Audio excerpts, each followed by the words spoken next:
Hello guys, good morning, good afternoon, good morning. Ito guys, ang ulam ko, noodles. Kain tayo guys. Ito ang right ko, ito ang left ko.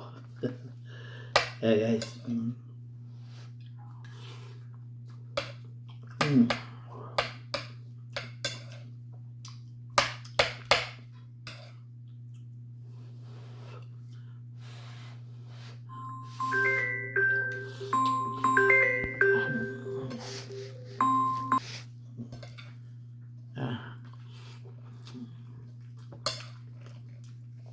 Guys,